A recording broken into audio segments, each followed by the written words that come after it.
Hello, and welcome back to Stories Across Borders. Here we discuss stories told across a range of different mediums, books, movies, games, you name it. The only rule is that we can only discuss these things in terms of the writing. Anything like acting, animation, or mechanics is off limits unless it relates directly to how the story is being told. I'm Daniel Radford, author, pagan pie deity, and also your host. And today I'm once more joined by John Kernan as we continue our cycle on remakes, adaptations, and reimaginings. Hello, I am just a humble wandering peddler of stories, but that's why I love this one so much. That story being Spice and Wolf, a novel series originally written by Isuna Hasakura, a name that I think I actually got right. You did. Of course, this being a cycle on adaptations, remakes, reimaginings, that sort of thing. Spice and Wolf has, of course, been adapted into numerous different formats: a manga, video games, a radio drama, and most notably, two different animated adaptations.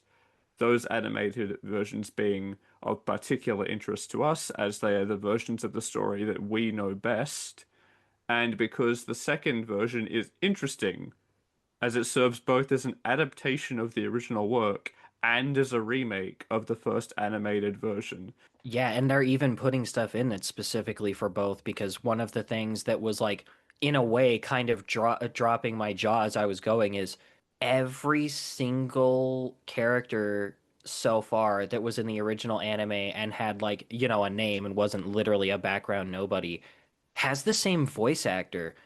And I'm like, this is like what, like 12 years later?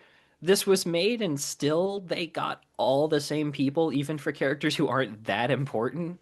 Yeah, so this is going to be an interesting one. So cue the music break and then we'll get into it.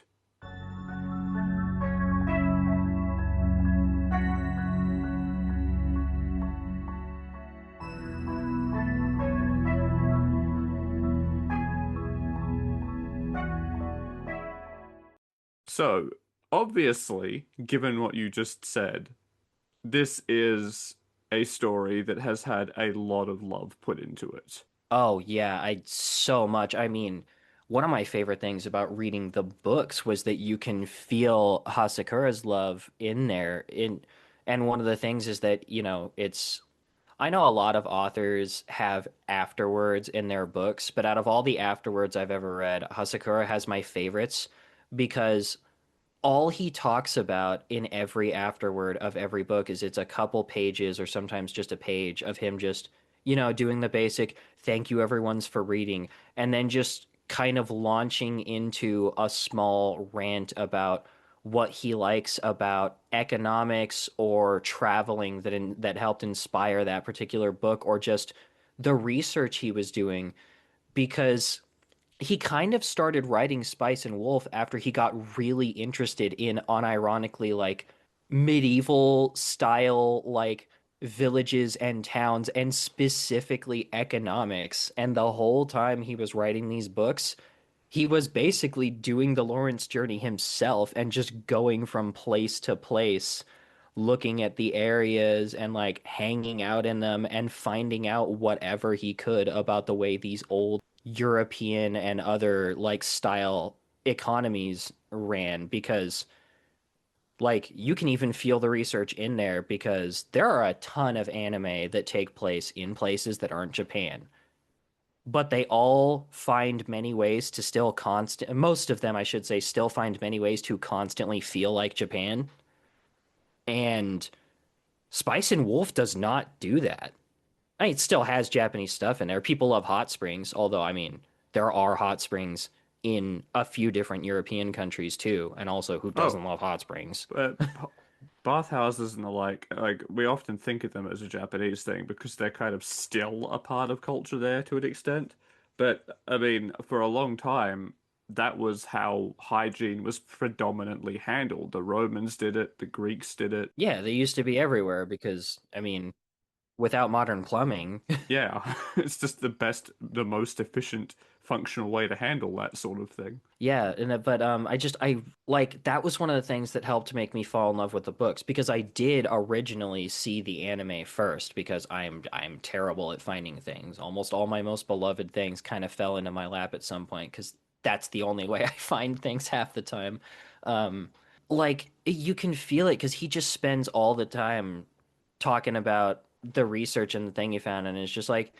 You just really get the vibe of just like, yeah, I really liked this, and I wanted to know what I was talking about when I wrote this book, even though it's in a fictional, slightly fantastical world. It's so heavily grounded in old realities and a clear respect for them and a love for what he's doing. Yeah, it is definitely insane that this person managed to not only achieve a story that felt so grounded in its own reality and also somewhat grounded even to our own, but to make a story that's largely about economics incredibly interesting. But Yeah, before we go too crazy in our geeking out and fanning over the story, we maybe we'll tell the audience what the hell it is. So, yeah, Spice and Wolf is the story of a young traveling merchant who circumstantially ends up traveling with a god of the harvest in the form of a pretty young lady with wolf ears and a tail. look, we know we said it wasn't we know we said it wasn't super anime, but there's a little of it there. You can see where it is. There is definitely some anime there. Although, in a way, that bit is also a nice historical context because that is another thing people associate with Japan because it hasn't fallen out of relevance there nearly as much. But again, tons of old places had their own little deities because if a little village is in the middle of nowhere and all they do is sustenance farm and occasionally sell a little bit all the time, Oh, they I was they're talking they're about the animal ears.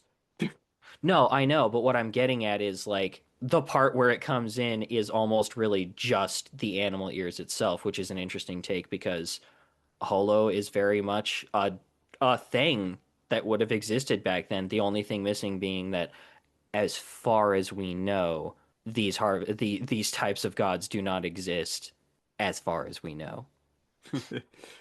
Yeah, it is very interesting because basically Lawrence, the merchant, finds himself going, "All right, I'll help you get out of this place and take you back to your own home."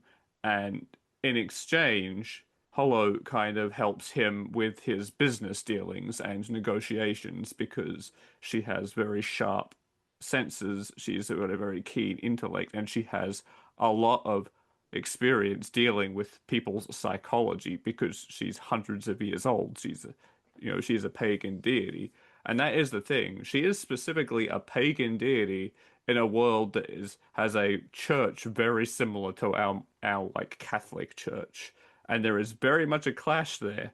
So they have to go through all these constant interacting with people and getting into all kinds of trouble, whilst also trying to keep hidden that she is a pagan deity, because if that comes out, they are screwed. Yeah, because it may be easy to be like, "Oh, cute, wolf ears and a tail," except this is in a country that is very close to the core of a big, essentially, they don't call it Catholic, but it's a Catholic empire. This is like the height of Catholic power. Yeah, think like Byzantine era Catholic, where the Inquisitions were happening and things like that.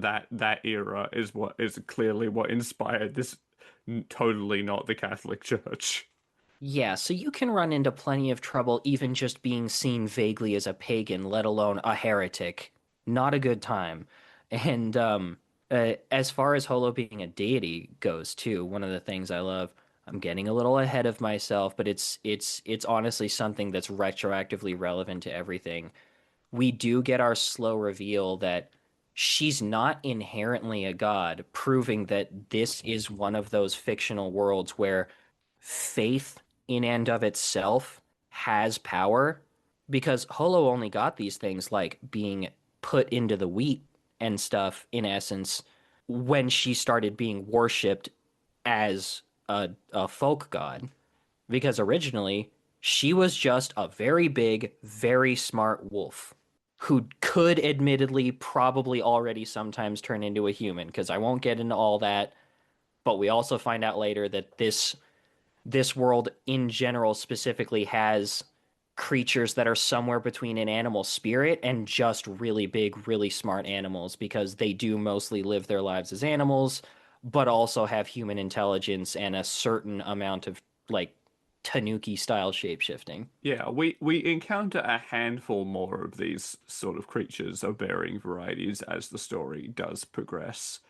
And they do often make for very interesting interactions because as far as I've experienced in the story, as someone who has not read the books, as a one of the rare occasions we talk about something that starts as a book and I'm the one who has never touched the book, um, is that yeah, I've encountered two of these other creatures at this point, having watched both versions of the show.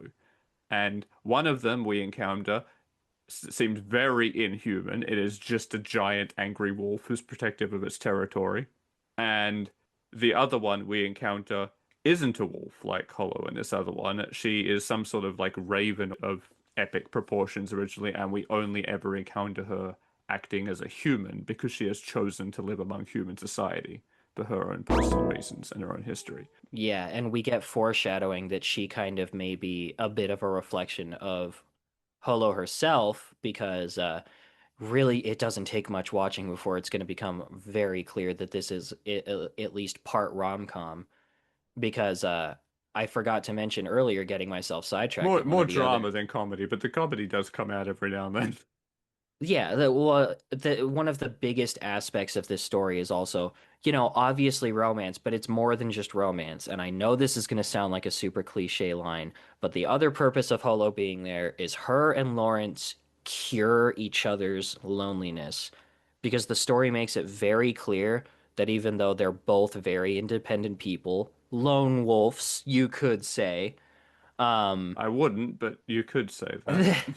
that they were both in ways still very lonely and had had enough time being alone to be sick of it forever, despite the fact that they could also go on doing it forever if they had to. Yeah, and to be clear, they were not the kind of alone, as in they just never had anyone around them. They were the isolated among people kind of alone.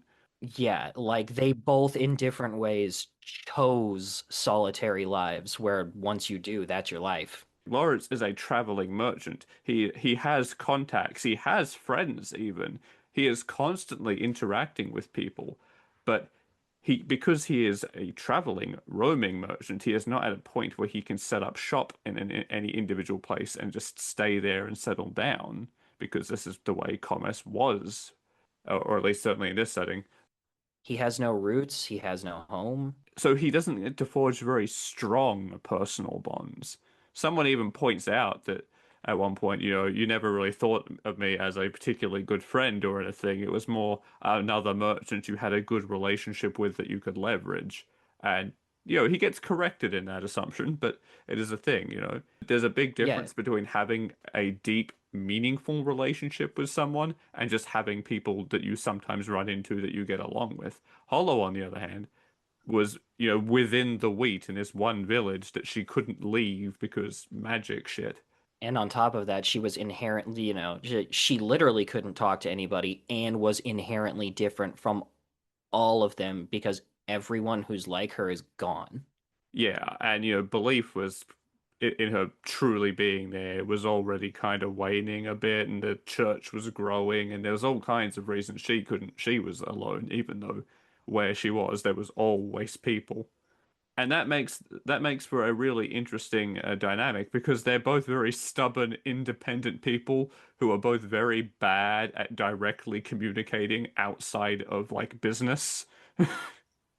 Yeah. So they have to learn how to open up and be with other people much more intimately than either of them has experienced, possibly ever, certainly in a long time, on top of the economic struggles they have trying to grow a business and trying to survive in a world of trade, a very difficult, cutthroat trade.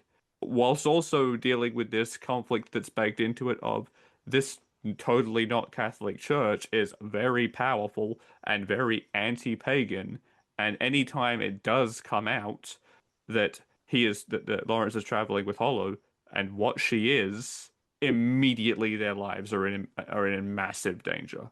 The church in this setting has a lot in common with the Inquisition era Catholic Church in how they handle their disputes as well as in what they have disputes with.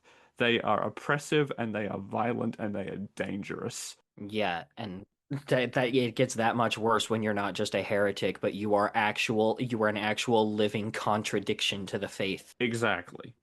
Because there's no evidence of the totally not Catholic God in this world.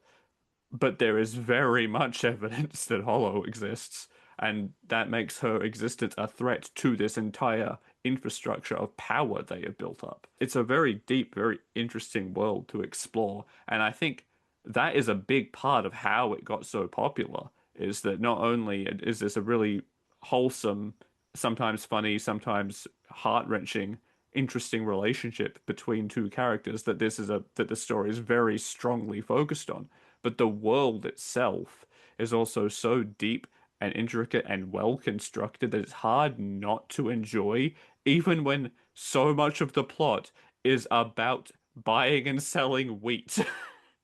Yeah, and like without spoiling to the point of how we get there, it's really nice that it seems to have become clear to Hasakura himself over the course of writing the stories just how interesting and diverse this world he's created is because we we don't just obviously we continue exploring because they are traveling the entire series, but we actually genuinely start increasing the scale to which we're exploring this world over time too, because the other factors get more into it. Like, all I'll say is later in Spice and Wolf, Lawrence and Holo meet another animal spirit who is a rabbit who is very, very much involved in a bunch of things and was not anywhere remotely close to hiding in a field like Holo was. And the sequel series, which we're not going to get into here, partially because even just talking about the basis of it can easily be huge spoilers for Spice and Wolf itself. But the second series stars two new characters, not the same, not Lawrence and Holo, and is doing the almost the exact same thing as Spice and Wolf, except instead of looking into and researching and showcasing economics, it's religion, which means we get way more into the church and as a result also start talking a lot more about these animal spirits and their place in the natural world and how growing religion is affecting that. It's I think it's just one of those stories where a lot of people overlook it because they go, "Oh, it's a silly romance. I'm not that interested." And I mean, even if romance stories aren't your thing, this story is so much more than that, with such a deeply complicated world with some very interesting conflicts hard baked into both the characters and their lifestyles and the world itself, that I think you might be surprised how much you might actually enjoy the story. Yeah, it's really nicely done that way. And even though the romance is obviously a huge part of it and it's very sweet, there's actually very little will they, won't they, and growing towards the relationship in this story, I would say, because, mild spoilers, whatever, but, I haven't finished the new anime yet, so I don't know how close it gets to it. But in the books, there's a total of like 18 in the main story and like two or three bonus books that are epilogue. There's 17, including the epilogue, and then there's like four Oh, or you're right, five you're right. subsequent follow-up epilogue books, basically.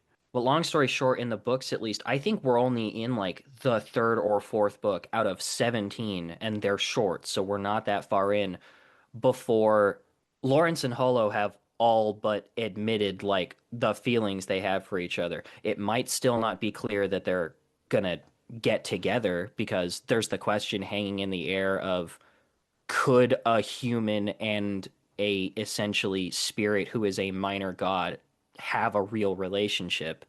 But the will they won't they stops real quick. We get a thing of like, oh yeah, look at these two. They no, they are together. They are a couple. They're just not huggy, kissy, smoochy, romantic, sappy, or anything yet because they don't know if they can afford to be and they've got other stuff to do. But like immediately after that, their relationship is a thing that is happening as we're experiencing the story and is not the focus of the story, despite how consistent it is throughout.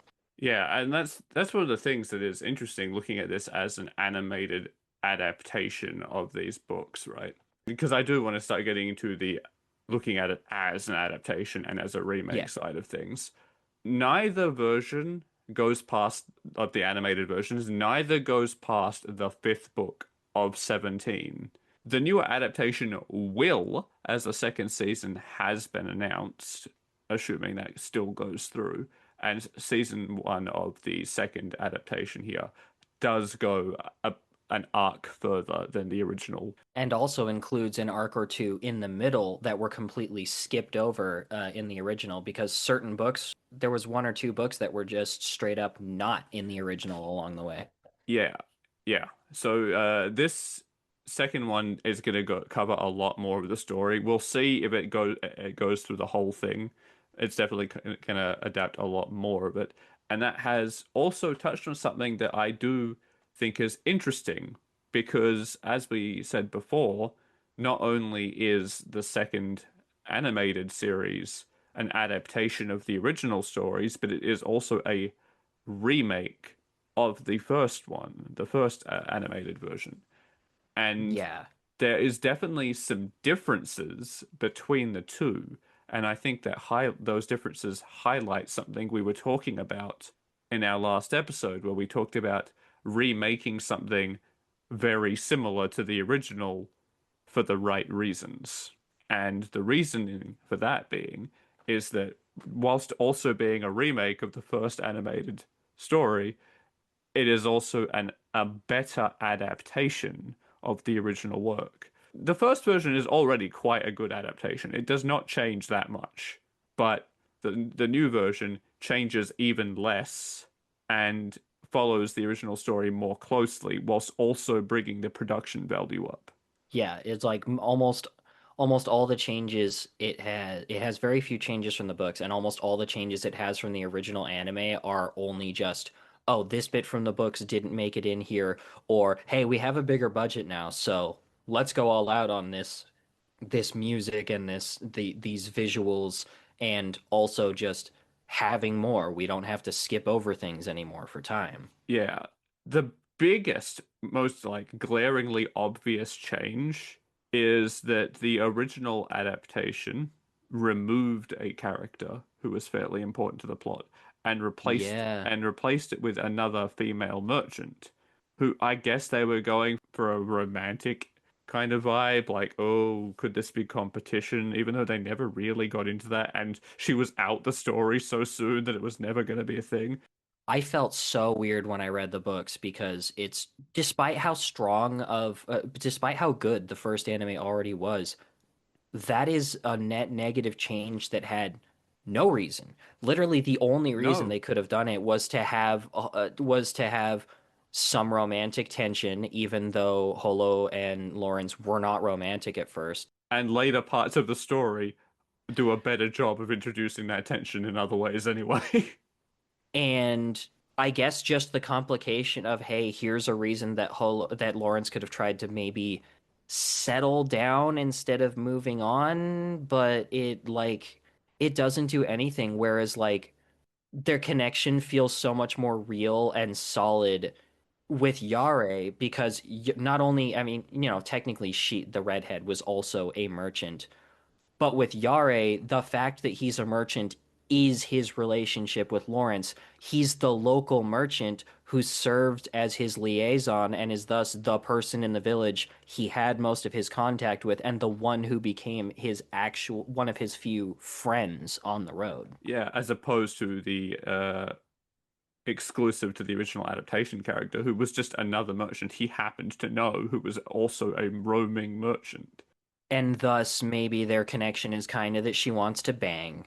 The betrayal from Yare, the original character from the books who appears in the second adaptation, the relationship they have is so much more strongly built. You feel a lot more, and it makes his betrayal when he tries to sell Hollow and Lawrence out to the church so much more raw. Yeah, because not only is his connection with Lawrence stronger, but his connection with Holo is stronger because it's clear that he has a connection to or strongly reminds her of the very same old friend she used to have, who she promised to stay in the village for to begin with. And so the betrayal stings both of them a lot because for her, he kind of represents the heart and soul of the whole village that she spent so much time in and has such a connection to and feels spurned by. He is that spite made manifest when he's revealed to be the one who sold them out and is ready to kill her. Yeah. It's the only major change that the first adaptation did. Like all the other stuff was more like skipping out some fairly minor stuff and still hitting all the major plot points. That one change that is relevant to one of the biggest earlier arcs is such a baffling choice, and I'm so glad that the new version walked that back and used Jare like the original story did. Yeah, me too. Especially because I only just realized that that other girl, I don't know why I can't remember her No, I name. can't either. That says a lot, Chloe? doesn't it? Chloe, I think, or Something Cleo? I like think it's that. Yeah, Chloe. it had a C. But she also in a way devalues Holo's position a little bit and how she and Lawrence get together to begin with because not only in the original story does Yare not factor into Holo and Lawrence getting together at all, their separate connections to him only come up later, but also this other girl being here and clearly wanting Lawrence pretty bad for a husband devalues how him and Lawrence start traveling together because it one of the things he says he wants is to settle down and have a wife, and having this girl already here when he suddenly just runs off with the local wolf spirit kind of makes it seem a little more like he just went, "Oh, sorry, bitch, there's a new bitch in town and she's got ears and a tail, so I'm out of here." Like it as opposed to it being its own completely unique thing where he's like smitten is the word that comes to mind, but I don't mean romantically smitten. He is like fully entranced by what Holo is more than how pretty she is or as a woman. I mean, Like at first he he's is in scared. awe. Yeah, he's simultaneously terrified of her and in awe, like the very first time they meet. It makes it clear that it's like, no, this is a human reacting to meeting a fey being that contradicts their understanding of the world. There are a lot of reasons to make a remake of something, and so often a remake is just a money grab, and it would be very easy to assume that this was that because it is the story, the original adaptation wasn't bad. It didn't divert that much overall from the original story. It would be very easy to look at that and go, oh, it's just going to be the same thing with some updated visuals. It's just a cat. But no, you can clearly see the amount of love that has gone into this. And the reason it exists is because not only is it updated visually, is the audio quality updated, is the music updated, it is a more faithful adaptation of the story because they have the budget to do it now and also the sense to include Yara. This might sound silly because this isn't a thing that's normally in anime anyways, but one of my favorite things about the animes for Spice and Wolf, both of them, is that neither one of them include narration from Lawrence. And part of why I love that is because there is narration from Lawrence. The books are second person, but as close to first person as you can Wait, possibly second? get. You mean third person? Second person is when you're telling the reader that they are experiencing something Yeah, themselves. you're right. No, it is third person, but I almost like it feels like it's third person leaning into first person very, very hard because the books are as directly from Lawrence's perspective as possible without using I and me in the Oh narration. yeah, that's the difference you get between omniscient third person and not and whatever you call it, but the other third person, which is a term that's currently escaping me. Everything in the books is constantly colored through what Lawrence is experiencing and what he is seeing, which helps keep the mystique of Holo going because we're not just seeing her, we are seeing how he feels about her, how he's thinking, how he's reacting to her habits and the things she does, including to the point where there's actually one book that's from Holo's perspective and it entirely shifts everything because that's how much they dedicate to the person's perspective, which is why I love not having any narration or anything like that in the anime because it really helps it be the same story being told in a different way that can only be done with the medium. Because one of the reasons I thought Spice and Wolf is such a great option for this cycle we're doing is because every different adaptation of Spice and Wolf has a clear reason to exist and a clear thing that sets it apart from the others. Yeah, because I mean that is one of the things that changes very much when you go from book to screen. We talked about this a bit last week as well, is when you're reading a book, there is a lot more focus on a specific character or characters by default. You get more of what's going on in their heads by default, whilst a screen adaptation or a visual adaptation in general, I suppose, paints a much broader perspective. So we go from the books where you have primarily a lot of what is going on in Lawrence's head from his perspective to even though it does still follow Lawrence much more than Hollow, I would say the adapted version, a much broader picture, and you can see events how everyone around them is seeing them. Yeah, you're seeing a much more objective viewpoint and being made to read the characters' faces and their reactions instead of being told how they're feeling. Then that is definitely an inherently different experience. And, again, you have all that stuff of being able to take like background cues and stuff that you wouldn't be able to get in the book as well. I think it is definitely a valid choice for an adaptation. I mean that in the sense of both adaptations. And I do think there is a lot of good reason to have remade it to put that extended budget into creating a grander experience.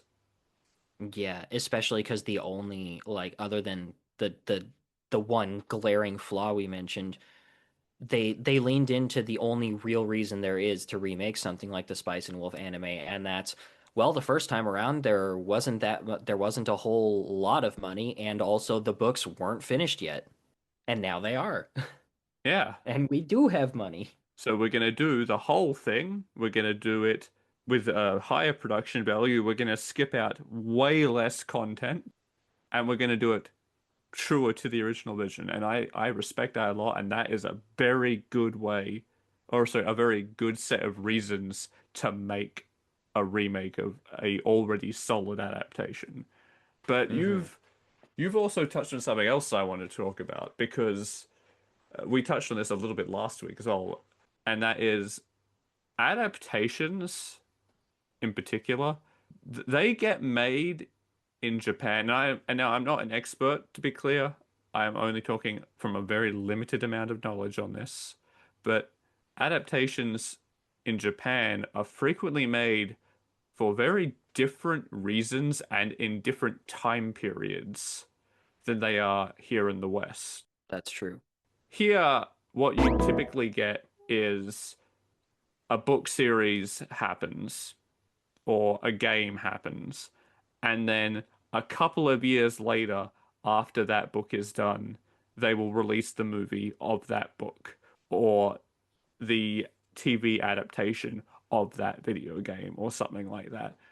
It often goes quite differently in Japan. Not as much these days, to be fair, but quite often what you get is with these long running, especially with these long running manga series and like light novel series where you have like hundreds of volumes of manga or like 20 books or more of the novels, is that they will start the adaptation whilst the source material is still being made. And that creates some interesting situations because oftentimes what happens is the animated version or the live action, it happens in live action a fair amount too, but the adapted version catches up to the source material. And I can only actually think of one example in my off the top of my head in recent times where that has happened with Western media. Yeah, that's true. And it's finally become much less common in Japan because I think at some point everybody started seeing the pitfalls of it and how many people there are who are like, oh, well, I actually liked that version of it, except then it went off the rails and separated from the source material. Yeah, the only Western example of that happening I can think of off the top of my head is Game of Thrones. Yep. You know what? That's the one. That is the one in modern media, it's both the biggest one and the only one I can think of. But like, even if there were others, that would be the big one. Yeah, and it was a very similar experience to watching an animated version of a light novel, manga, even full novel, whatever, where the when it catches up to the source material, and then quite often what happens is it either stops and you are left with an unfinished show, or it diverges from the source material. Or forced to deal with what if this thing you loved so far suddenly was being written by completely different people and not the one who made it the way you loved it anymore. Often they'll have notes and things of vague ideas, perhaps. That's what happened with Game of Thrones. They had the general gist. And to be clear, there are often pretty big differences in adaptations anyway, because books tend to have a lot more space, comics have a lot more space. Things have to be cut out and tightened up. But there's a difference between reorganizing things for different media and breaking from the source material because you have nothing left to draw on other than maybe, if you're lucky, some notes from the original creator. And Yeah. suddenly you're dealing with a work that isn't just being adapted from the original work, but it is effectively a fan creation. It's like suddenly you're consuming fan fiction, and that happens a lot in Japanese media. But again, mostly older ones. It's not nearly as common anymore, and I think that's because more money is now flowing into things and they're getting used to having a wider audience from the West as well. Yeah, and it's a certain amount of a cultural shift too, because we already talked about last episode how many anime, especially, but a lot of adaptations in general in Japanese media are started as a long glorified advertisement to get you buying and engaging in the source material, not a standalone thing for for that to be your experience with the franchise or property. Yeah, a lot of the time you get that as well, where it's like, okay, this is a very popular book or comic or whatever. So we have the budget to hire an animation studio and production and all that to produce like a season of this. And you would think, oh, cool. And then when that makes enough money, they can feel glad to make a second season. And sometimes that is what happens. But a lot of time, the idea is that we can fund this. And when you get to the end of that season, people are going to want to know what happens in the rest of the story, so they'll buy the books. Yeah, literally intentionally feeding on that feeling of, oh, wait, what? That's it? I want the rest though. I have to go somewhere else to get it. Oh man, like they're literally media drug dealers going around to people going, all right, here you go. First hit's free. You want the rest? I got it over here back at my place. Yeah, it would be like if I don't know what, let's say, actually, here's a really good example, actually. It'd be like if the Walking Dead comics were running and they said, okay, we're going to produce one season of the live action Walking Dead, end it on a cliffhanger, and then heavily advertise the comics as where to get the rest of the story. Yeah. Yeah, just let's get everybody back to Robert Kirkman's desk. Which is just it's a very different culture of how that sort of typically works over here, where not in a million years would an executive of a Western company go, all right, we have one season, the story's not even finished. Let's get an animated or live action adaptation done purely to drive book sales. That would not happen here. Yeah, no, because like they are both in a way the default motivation for both is money. And that's why the landscape is what makes the difference because here there's money in books, but not the money that's in TV and movies. That's money. Yeah, I mean, money is also a big factor in and is another factor in why you often get those like single season adaptations as well. Sometimes it's not a ploy, it's a matter of we don't have the budget to make another one because a lot of animation, especially even now, I mean, look how much shit Mappa got into, is done on a shoestring budget. Yeah, no, animators in Japan are not paid well at all. Like to the point where there's a bunch of charities that are in place over there now that are like just there's services in place to make sure that animators and artists can work on their careers while still paying rent because even a bunch of animators at big popular studios that make some of your favorite properties don't make a living wage. It's it's not a great situation, and it contributes to a very predatory, toxic cycle of a lot of animation studios and things like that in the West outsourcing because the labor is so much cheaper. Yeah, like it's kind of funny because in a way, outsourcing is what they're doing there too, but they're skipping the out part and just being like, well, what if we just paid our own employees what we would pay people to outsource? Yeah, it's a messy situation, and it does lead all these different factors lead to just a very different landscape for adaptations, remakes, things like that. And that's why I think it's a really positive sign to see a studio like this based on this existing work going, we're gonna do it again, but better with a bigger budget because it means that more money is flowing into that studio. That doesn't necessarily mean that the individual artists are getting paid what they should, but it's at least a more positive sign, I hope. Yeah, and it is very clear that much like the story it came from, this second anime is a labor of love because nobody had to do it.